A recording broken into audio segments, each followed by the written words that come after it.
Hello everyone, it's Olga Helvan here for Wild Orchid Crafts, and today I will show you how I created this Christmas frame with Wreath. I'm starting with base of my project, that is the frame covered with old book pages. I really like to use them as a background for my works.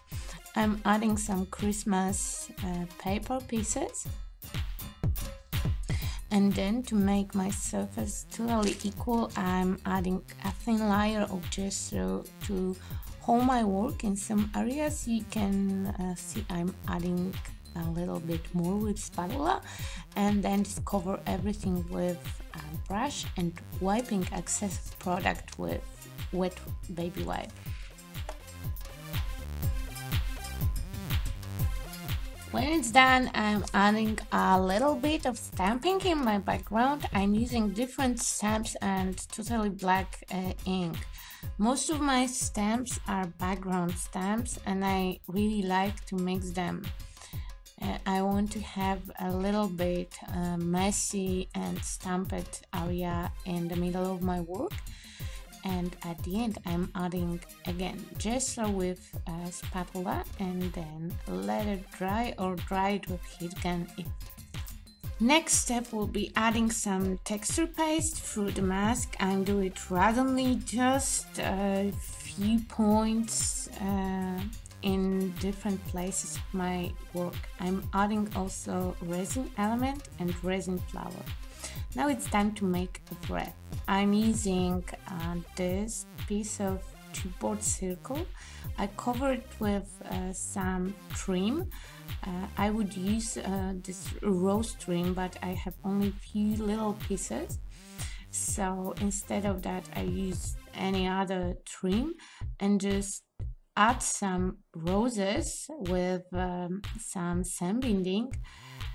Until my wreath is fluffy enough. I really like fluffy wreaths. I'm spraying it all with a green mist and dry it with heat gun and leave it to dry naturally.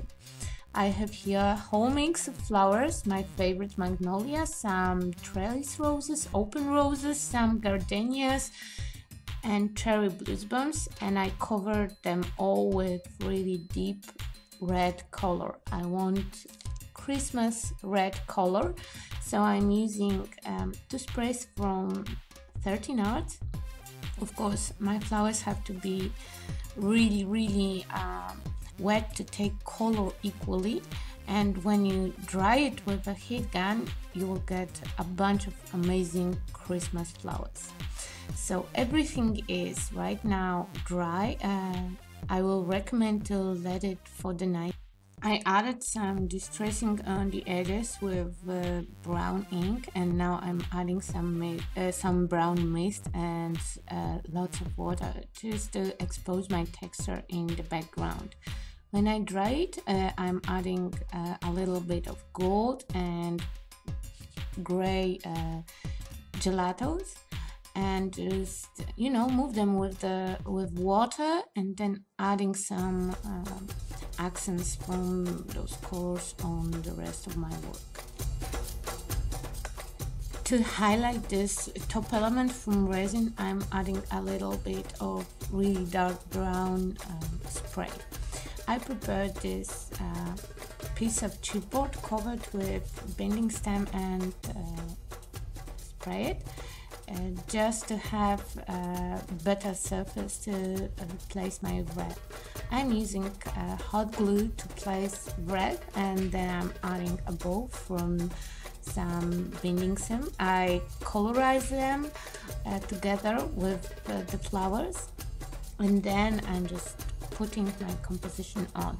I'm adding some flowers. I'm trying to do it not randomly, but not in some straight line, just one here, few there, and then I'm adding some Christmas branches and some holly leaves. I made those little branches from them, and I'm adding everything together with hot glue.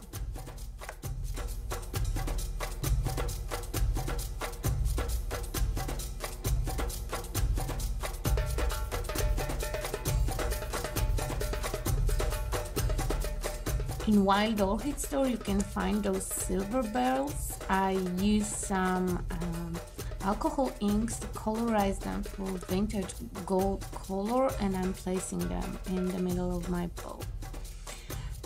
I want to add some Christmas spirit, so I'm using some gold in the center of flowers, because for me Christmas is green, red, gold, and some vintage style, so almost all my Christmas works are in these colors.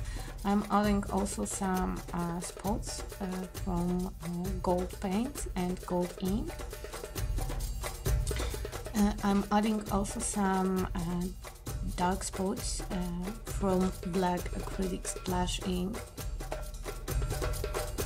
With little bit of gesso and sponge, I'm adding some snow to my work.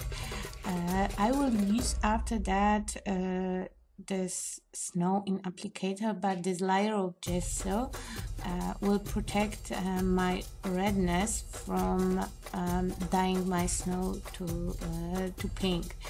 I protect my flowers with gesso and then adding some snow paste on top of it. And of course Christmas means glitter, so I'm adding a lots of glitter on top of my work. Let it dry for a whole night, and then taking off excessive glitter with a brush.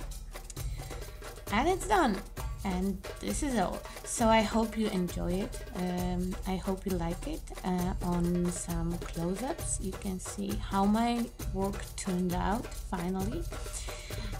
If you like it, please give me thumbs up. If you feel inspired and do something similar or in the spirit of my techniques, please let me know. I really would like to see that. So thank you for your attention and have a nice and crafty day. Bye bye.